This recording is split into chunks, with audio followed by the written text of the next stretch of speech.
السلام علیکم ریڈرز، امید ہے سب لوگ خیریت سے ہوں گے۔ تو سب سے پہلے تو یار آپ نہ تو لائک کرتے ہیں نہ ہی کمنٹ کرتے ہیں، یہ بہت ہی غلط بات ہے یار۔ میں اتنی محنت سے آپ لوگوں کے لیے لکھتی ہوں، ریکارڈ کرتی ہوں، اور آپ لوگ اس پہ لائک بھی نہیں کرتے، کمنٹ تو دور کی بات ہے۔ تو پلیز میری محنت کا اتنا صلہ دے دیا کریں کہ کم سے کم لائک کر دیا کریں، اور جنہوں نے سبسکرائب نہیں کیا وہ سبسکرائب کر دیا کریں۔ آپ کا تو کچھ بھی نہیں جانا، تو پلیز اتنا مجھ پہ کر دیا کریں اپنا کرم۔ تو چلیں باقی ہم آج کے ایپیسوڈ سٹارٹ کرتے ہیں۔ ایپیسوڈ ہے 18، نام علم ہے دل جان، رائٹر مانیہ خان، یعنی کہ میں، ایپیسوڈ ہے 18۔ واہ واہ واہ، کیا نظارہ دیکھنے کو مل رہا ہے مجھے۔ لوگ اپنی بیویوں سے کمرے میں رومانس کرتے ہیں، اور یہاں میرا بھائی اپنی بیوی کے ساتھ بیٹھ کر کھلونوں سے کھیل رہا ہے۔ واہ واہ واہ، میں تو فین ہو گئی میرے بھائی تمہاری۔ دلروز دانیال اور ورشا کے کمرے میں آئی تو ان دونوں کو بیڈ پر کھلونوں سے کھیلتا دیکھ تالیاں بجاتی ہوئی بولی، جبکہ دانیال نے اس کے بنا نوک کیے کمرے میں آنے پر اسے گھورا تھا۔ آج وہ مال سے ورشا کے لیے کپڑوں کی شاپنگ کرنے گیا تھا کہ تبھی کھلونوں والی دکان میں جا کر ورشا کے لیے گڑیا کھلونے بھی خرید لایا تھا۔ وہ شاید دنیا کا پہلا شوہر تھا جو اپنی بیوی کے لیے میک اپ اور جویلری لانے کی بجائے اس کے لیے کھلونے لے کر آیا تھا، اور اب اس کے ساتھ بیٹھ کر ان کھلونوں سے کھیل بھی رہا تھا۔ اس کی بیوی کوئی بچی بھی نہیں تھی، ہاں پر وہ بچی بن گئی تھی، ایک 24 سال کی بچی۔ یہ رومانس کیا ہوتا ہے؟ ورشا نے ہاتھ میں پکڑی ڈول بیڈ پر رکھتے دانیال کا کندھا ہلا کر اسے اپنی طرف متوجہ کرتے پوچھا، جبکہ اس کے سوال پر جہاں دلروز کو ہنسی آئی تھی وہیں دانیال لاجواب ہوا تھا۔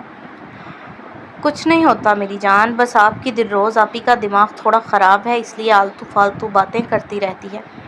اور تمہیں کوئی تمیز نہیں ہے؟ کسی کے کمرے میں جانے سے پہلے نوک کرتے ہیں، یوں منہ اٹھا کر نہیں چلے جاتے، خاص طور پر کسی شادی شدہ جوڑے کے کمرے میں۔ پہلے ورشا کو پیار سے ٹالتے، بعد میں دانیال دلروز کو گھورتے ہوئے بولا، جبکہ اس کے گھورنے اور غصہ کرنے پر دلروز نے آنکھیں گھمائی تھیں۔ بات سنو میری، یہ نہ اپنی آنکھیں سنبھال کر مجھ سے بات کیا کرو، اور یہ غصہ کس کو دکھاتے ہو؟ تم میرے غصے کو نہیں جانتے ابھی، اور کون سا یہاں تم دونوں کا میں نے پرسنل مومنٹ خراب کر دیا جو تم غصہ کر رہے ہو؟ کھیل ہی رہے تھے نا تم دونوں، وہ بھی میرے بغیر۔ اور ورشا، تمہیں میرا خیال نہیں آیا کہ تمہاری ایک عدد دلروز آپی بھی ہے، اسے بھی اپنے ساتھ کھلانا ہے تمہیں؟ پہلے دانیال کو اچھے سے سناتے دلروز ورشا سے ناراضگی سے بولی، جبکہ اس کے ناراض ہونے پر ورشا کو فکر ہوئی تھی اور وہ فوراً بیڈ سے اٹھ کر دلروز کے پاس پہنچی تھی۔ نہیں نہیں دلروز آپی، آپ ناراض نہیں ہوں مجھ سے، میں نے تو کہا تھا حبی سے، مگر انہوں نے کہا کہ آپ کام کر رہی ہیں، لہٰذا ہم دونوں کھیلتے ہیں۔ ورشا نے دل کے پاس جا کر اس کا ہاتھ پکڑتے اپنے بے قصور ہونے کا بتایا تھا، جبکہ اس کے منہ سے حبی سن دلروز کو ہنسی آئی تھی، کیونکہ ورشا نے تو جیسے منہ میں یہ لفظ پکا لیا تھا، اور اب وہ دانیال کو دوست کہہ کر پکارتی ہی نہیں تھی، سب کے سامنے بھی وہ اسے حبی کہہ کر ہی بلاتی تھی۔ وہ تو شکر تھا کہ اس نے ابھی تک گھر کے بڑے مردوں کے سامنے دانیال کو حبی کہہ کر نہیں بلایا تھا۔ پتہ ہے مجھے، اس کو تو ہے ہی مجھ سے کوئی دشمنی، تم اس کی باتوں میں مت آیا کرو، دلروز اسے گلے لگاتی بولی، جبکہ دانیال نے اسے گھور کر دیکھا تھا۔ پر حبی تو کہتے ہیں میں آپ کی باتوں میں نہ آیا کروں۔ ورشا نے دانیال کی ایک اور شکایت لگائی تھی، جبکہ دلروز نے دانیال کو دیکھتے دانت چبائے تھے۔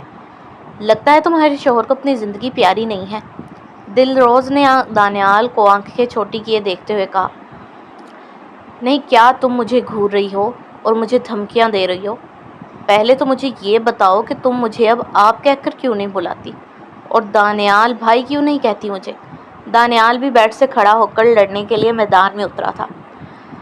ہاں، میرا دل نہیں کرتا تمہیں بھائی کہنے کو، نہ تمہیں عزت دینے کو، بس خوش یا کچھ اور سننا ہے۔ دلروز نے کرارا سا جواب دانیال کے منہ پر مارا تھا، جبکہ دانیال اور دل کے لڑنے پر ورشا خوش ہوتی ہنس رہی تھی۔ تم بس میری بیوی سے دور رہا کرو، میں نہیں چاہتا میری بیوی تمہاری صحبت میں خراب ہو۔ دانیال جب دل سے بدلہ لینے کے لیے کوئی اور بات نہ سوجھی تو اسے ورشا سے دور رہنے کا کہا، جبکہ اس کی بات پر دلروز نے حیران ہوتے پہلے اسے اور پھر ورشا کو دیکھا تھا۔ ورشا بیبی، تمہارا شوہر تمہیں اور مجھے دور کرنے کی کوشش میں ہے، تو بتاؤ اگر تمہیں اس میں سے اور مجھ میں سے کسی کو چوز کرنا ہو تو تم کس کو چوز کرو گی؟ دلروز نے ورشا کو فیصلہ کرنے کو کہا، جبکہ ورشا کبھی اسے تو کبھی دانیال کو دیکھتی۔ دانیال نے گردن اکڑا کر اتراتے ہوئے دلروز کو دیکھا تھا کہ ورشا ضرور اسے ہی چوز کرے گی، آخر وہ اس کی ہر خواہش پوری کرتا تھا۔ لیکن اس کی حیرت کی انتہا نہ رہی جب ورشا نے اسے چھوڑ دلروز کو چنا تھا اور دلروز کے ساتھ چپک کر کھڑی ہو گئی تھی۔ میں دلروز آپ ہی کے بغیر نہیں رہوں گی، ورشا نے دانیال کو دیکھتے ہوئے کہا، جبکہ اب دلروز نے دانیال کو اتراتے ہوئے دیکھا تھا۔ آؤ ورشا بیبی، آج آپ میرے ساتھ میرے کمرے میں سونا، ٹھیک ہے؟ میں آپ کو کہانی بھی سناؤں گی، ہم آئس کریم بھی کھائیں گے، ہم چاکلیٹ بھی کھائیں گے، ہم نوڈلز بھی بنا کر کھائیں گے، ہم کارٹون بھی دیکھیں گے اور ہم ٹوائز سے بھی کھیلیں گے۔ دلروز ورشا کو اپنے ساتھ جانے کا کہتی، ساتھ ساتھ اسے لالچ بھی دے رہی تھی، جبکہ ورشا اس کے لالچ میں آ بھی گئی تھی اور اس کے ساتھ چلی گئی، اور پیچھے دانیال بس ان دونوں کو جاتے ہوئے دیکھتا ہی رہ گیا تھا۔ اسے تو ابھی تک یقین نہیں آیا تھا کہ کیا ان 2-3 دنوں میں دلروز نے ورشا کو اتنا اپنے قریب کر لیا تھا کہ ورشا اس سے زیادہ دلروز سے اٹیچ ہو گئی تھی، جبکہ دوسری طرف دلروز کو دانیال کی حالت بہت مزہ دے رہی تھی۔ وہ خود بھی نہیں جانتی تھی کہ وہ آہستہ آہستہ زندگی کی طرف لوٹ کر آ رہی تھی۔ پہلے تو وہ مسکراتی بھی نہیں تھی، خود کو ایک خول میں بند رکھتی تھی اور دانیال سے بھی بس تھوڑی بہت ہی بات کرتی تھی، مگر اب وہ شرارتیں کرنے لگ گئی تھی، دانیال کو ستانے لگ گئی تھی، مسکرانے لگ گئی تھی۔ یہ بات سب گھر والوں نے نوٹ کی تھی اور سب بہت خوش تھے دلروز کے اتنے بدلاؤ پر۔ اسی لیے دانیال بھی جان بوجھ کر دلروز سے لڑتا تھا تاکہ وہ اور زیادہ زندگی کی طرف لوٹ کر آئے۔ دانیال کو ان دنوں ورشا کے ساتھ سونے کی ایسی عادت لگی تھی کہ اسے اب نیند ہی نہیں آ رہی تھی اور وہ ادھر ادھر کروٹیں ہی بدلی جا رہا تھا۔ کیا ہے یار، تمہاری بیوی میرے کمرے میں سونے کے لیے کیوں گئی ہے؟ سنبھال کر نہیں رکھ سکتے اپنی بیوی کو اپنے پاس؟ غازان، جس کو دلروز نے کمرے سے یہ کہہ کر نکال دیا تھا کہ آج اس کے ساتھ ورشا نے سونا ہے اور غازان کے لیے کمرے میں جگہ نہیں، وہ دانیال کے کمرے میں آ کر سارا غصہ دانیال پر نکالتا ہوا بولا، مجھے مت کہو کہ میں اپنی بیوی کو سنبھال کر رکھوں۔ تم اپنی بیوی کو سنبھال کر رکھو کیونکہ اس کی ضرورت اس کو ہے۔ ایسا لگتا ہے جیسے میں ورشا کو اپنے لیے نہیں بلکہ اس کے لیے ہی نکاح کر کے لایا ہوں۔ جب دیکھو اس کو الگ سے پٹیاں پڑھاتی رہتی ہے، نہ جانے کون کون سی کہانیاں سناتی ہے اسے کہ میری بیوی میرے سامنے اس کا ہاتھ پکڑ کر کمرے سے چلی گئی، لہٰذا بیوی کو کنٹرول کرنے کی ضرورت مجھے نہیں بلکہ تمہیں ہے، دانیال نے اپنی بھڑاس نکالتے ہوئے کہا، جبکہ غازان اس کی باتوں پر خاموش ہو گیا تھا، کیونکہ ہاں واقعی اس کی بیوی کو آج کل نہ جانے کون سی مستیاں سوچ رہی تھیں کہ وہ دانیال سے الگ قسم کا ہی بیر پالے بیٹھی تھی۔ کیا ہے اب تم کیوں یہاں لیٹ رہے ہو؟ غازان جیسے ہی بیڈ پر آ کر لیٹا دانیال نے فوراً اس سے پوچھا، کیا ہے نا کہ میرے کمرے میں تو اب میں جا کر لیٹ نہیں سکتا، دلروز کا پرانا کمرہ ہم نے بند کر دیا ہے اور چابی ان کے پاس ہے، اور رات کی اس پہر جا کر میں اپنی ماں کو یہ نہیں بتا سکتا کہ میری بیوی نے میری جگہ اپنی سہیلی پلس بھابھی کو لٹا لیا ہے اور مجھے کمرے سے نکال دیا ہے، لہٰذا آج کی رات تو تمہارے کمرے میں ہی گزاروں گا۔ غازان کے جواب پر دانیال نے فوراً نہ میں گردن ہلائی تھی، نہیں، بالکل بھی نہیں، میں تمہارے اور میرے تعلقات ابھی اتنے اچھے نہیں ہوئے کہ میں تمہیں اپنے کمرے میں سونے کی اجازت دوں۔ دانیال نے فوراً انکار کیا تھا، تو کر لیتے ہیں ہم اپنے تعلقات بھی بہتر، ہم بھی ایک دوسرے کے نزدیک ہو جاتے ہیں، غازان نے اسے دیکھتے ہوئے کہا، جبکہ اس کی بات کا مطلب دانیال نے کچھ اور ہی نکالا تھا۔ کیا مطلب تمہارا؟ دیکھو میں ایسا ویسا لڑکا نہیں ہوں، میں لڑکوں میں بالکل بھی انٹرسٹڈ نہیں ہوں۔ دانیال نے فوراً اپنے سینے پر ہاتھ لپیٹے تھے، جبکہ اس کی بات پر غازان پہلے تو اسے ناسمجھی سے دیکھنے لگا، مگر جیسے اسے بات سمجھ آئی اس نے دل ہی دل دانیال کو گندی گالی سے نوازا تھا، پاگل انسان، اللہ کا شکر ہے میں بھی ویسا نہیں ہوں جیسا تم مجھے سوچ رہے ہو، میں یہ کہہ رہا ہوں کہ یہ جو بلا وجہ کی نفرت ہم نے ایک دوسرے کے لیے دل میں رکھی ہوئی تھی اسے ختم کرتے ہیں، کیونکہ اب تو ہم کزن ہونے کے ساتھ ساتھ سالہ اور بہنوئی بھی ہو گئے ہیں، اور آج کل تمہاری بہن صحیح بہن ہونے کا فرض نبھاتے تمہیں ناکو چنے چبوا رہی ہے، اور مجھے تو وہ ویسے ہی جوتی کی نوک پر رکھتی ہے، تو ایسے میں ہم دونوں کا آپس میں دوستی کرنا بہت اچھا ہے۔ غازان کی بات پر دانیال مسکرا پڑا تھا، ہاں وہ واقعی بہن ہونے کا فرض نبھاتے مجھے تنگ کر رہی ہے، مگر سچ کہوں تو مجھے بہت اچھا لگتا ہے، کیونکہ صبا نے کبھی بھی مجھ سے یوں لڑائی نہیں کی، مجھ سے بات بھی وہ بہت کم کرتی ہے، کبھی اس نے مجھ سے بہنوں والے لاڈ نہیں اٹھوائے، مگر اب جب دلروز مجھ سے اپنے لاڈ اٹھواتی ہے، مجھ سے لڑتی ہے تو مجھے بہت خوشی ہوتی ہے۔ دوسری بات کہ وہ تمہیں جوتی کی نوک پر رکھ رہی ہے تو تم یہ ڈیزرو کرتے ہو کہ تم نے بھی اس کے ساتھ کچھ اچھا نہیں کیا تھا۔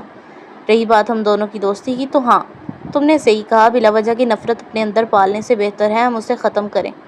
دانیال کے لہجے میں دلروز کے لیے بے حد محبت تھی جسے محسوس کرتے غازان کو اچھا بھی لگا تھا، مگر اسے تھوڑی تھوڑی جلن بھی ہوئی تھی جسے اس نے دانیال پر بالکل بھی واضح نہیں ہونے دیا تھا۔ مگر اب یہ تو طے تھا کہ ان دونوں میں سب کچھ ٹھیک ہونے والا تھا۔ دعا سے نکاح کے تقریباً ایک ہفتہ بعد تک حماد وہیں امریکہ رہا تھا اور دعا کو مختلف جگہ گھمانے بھی لے گیا تھا، مگر اب وہ پاکستان واپس آ چکا تھا۔ اپنے ملک میں واپس آ کر وہ دونوں بہت خوش تھے۔ میک نے تو انہیں اور رکنے کو کہا تھا، مگر حماد کو اپنے ملک اور اپنے فیملی کی یاد آ رہی تھی۔ دعا تو بہت ہی زیادہ ایکسائٹیڈ تھی حماد کی امی اور ابو سے ملنے کے لیے، مگر کہیں نہ کہیں اس کے اندر یہ ڈر بھی تھا کہ نہ جانے وہ اسے حماد کی بیوی اور اپنی بہو کے روپ میں قبول کریں گے یا نہیں، کیونکہ حماد نے اسے بتا دیا تھا کہ اس کی فیملی اس سے بے حد ناراض ہوگی یوں شادی والے دن اچانک گھر چھوڑ جانے کی وجہ سے۔ اس لیے اس نے دعا کو پہلے ہی مینٹلی طور پر خود کو کسی بھی صورتحال کے لیے تیار رہنے کو کہا تھا۔ داخلی بڑے گیٹ کے پاس پہنچتے ہی اس کو جیسے ہی گارڈ نے دیکھا فوراً بھاگ کر اندر گیا تھا، اور حماد جانتا تھا وہ یقیناً گھر اس کے آنے کی اطلاع دینے گیا ہے، اور بالکل ویسا ہی ہوا، کیونکہ جیسے ہی گارڈ کے اندر سے نکلتے حماد نے گھر کے اندر قدم رکھا تو اڑتی ہوئی جوتی آ کر اس کے سر پر لگی تھی۔ وہ کیسے بھول سکتا تھا اس بہترین نشانے والی جوتی اور مارنے والے کو۔ لوگوں کی مائیں اڑتی ہوئی جوتیاں اور چیزیں پھینکتی ہیں، مگر حماد کو اس کے بابا کی طرف سے یہ تمغے ملتے تھے۔ تم بے غیرت انسان، تمہاری ہمت کیسے ہوئی میرے گھر میں قدم رکھنے کی؟ یوسف صاحب حماد کے والد غصے سے بولنے کے سبب ہانپتے ہوئے اس کے پاس آئے تھے، جبکہ ساتھ ہی الفت بیگم حماد کی والدہ پریشانی سے اپنے شوہر کا غصہ دیکھ رہی تھیں۔ آئی ایم سوری بابا، پر بکواس بند کرو، مجھے تمہاری کوئی بات نہیں سننی۔ ابھی کے ابھی میرے گھر سے نکلو، تم نے مجھے میرے دوست کے سامنے سر اٹھانے کے قابل نہیں چھوڑا اور اب معافی مانگ رہے ہو؟ نکلو ابھی کے ابھی، تمہاری کوئی جگہ نہیں ہے یہاں۔ یوسف صاحب نے دروازے کی طرف اشارہ کرتے اسے گھر سے نکل جانے کو کہا تھا۔ اپنے غصے میں وہ دعا کی موجودگی کو بالکل بھی محسوس نہیں کر پائے تھے۔ بابا پلیز مجھے معاف کر دیں، میں جانتا ہوں میں نے بہت بڑی غلطی، شاید گناہ کیا ہے، مگر میری مجبوری تھی بابا، وہ میں آپ کو نہیں بتا سکتا، مجھے معاف کر دیں۔ حماد ان کے قدموں میں ہاتھ جوڑ کر بیٹھتا بولا، جبکہ دعا تو یوسف صاحب کا حماد پر غصہ ہوتا دیکھ رونے لگ گئی تھی کہ تبھی الفت بیگم جو پریشانی سے اپنے شوہر اور بیٹے کو دیکھ رہی تھیں، ان کی نظر دعا پر پڑی۔ یہ لڑکی کون ہے؟ انہوں نے حیرانگی سے پوچھا، جبکہ ان کے پوچھنے پر یوسف صاحب کا بھی دھیان دعا کی طرف گیا تھا۔ یہ میری بیوی ہے امی۔ حماد کی بات پر دونوں میاں بیوی آنکھیں پھاڑے اسے دیکھتے ہی رہ گئے تھے۔ تم نے شادی کر لی؟ تو یہ وجہ تھی تمہارے عین دن پر شادی سے بھاگنے کی؟ یوسف صاحب حماد پر چیختے ہوئے بولے، نہیں بابا، یہ وجہ نہیں تھی، دعا تو مجھے بعد میں ملی تھی اور یہ بہت بڑی مشکل میں تھی، اس لیے مجھے اس سے نکاح کرنا پڑا۔ حماد نے ان کی غلط فہمی دور کرتے ہوئے کہا، کیا لگتا ہے تمہیں کہ ہم تمہاری کہانی پر یقین کر لیں گے؟ بالکل نہیں، اور اگر سچ میں کہہ رہے ہو تو بتاؤ ذرا کون سی ایسی مشکل میں تھی یہ لڑکی جس کی وجہ سے تمہیں اس سے نکاح کرنا پڑا؟ یوسف صاحب کے پوچھنے پر حماد نے انہیں ساری بات بتا دی تھی، جسے سن کر انہیں چپ لگی تھی، اور الفت بیگم نے فوراً جا کر روتی ہوئی دعا کو گلے لگایا تھا۔ میں سچ کہہ رہا ہوں بابا، میرے جانے کی تھی کوئی ایسی وجہ جو میں آپ کو نہیں بتا سکتا، مگر میں اپنے فیصلے پر شرمندہ نہیں ہوں، کیونکہ دلروز کو مجھ سے بھی اچھا لائف پارٹنر مل چکا ہے، اور شاید ایسا ہونا قسمت میں لکھا تھا، کیونکہ اگر میں امریکہ نہ جاتا تو پھر دعا مجھے نہ ملتی اور میں اس کی مدد نہ کر پاتا۔ حماد نے دھیمے لہجے میں یوسف صاحب سے کہا، جبکہ وہ اب تک خاموش تھے۔ آخر کب تک آپ اپنی اولاد سے ناراض رہیں گے؟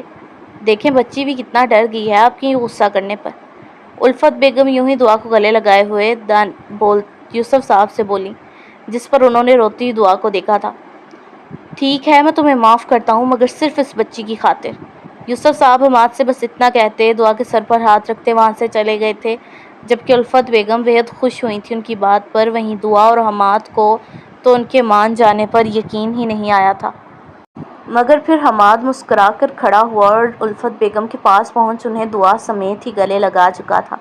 جہاں دعا اس کی اس حرکت پر شرم سے لال ہوئی تھی، وہیں الفت بیگم ہنس پڑی تھیں۔ سو یہ تھی ایپیسوڈ 18. امید ہے آپ لوگوں کو اچھی لگی ہوگی. تو پلیز لائک کر دیجیے گا, کمنٹ میں بتائیے گا بھی ضرور ایپیسوڈ کیسی لگی, اور چینل سبسکرائب نہیں کیا تو کر لیجئے تاکہ نیو آنے والی ایپیسوڈ آپ کو ملتی رہیں. So stay blessed with happiness. ہنستے رہیں, مسکراتے رہیں. اللہ حافظ.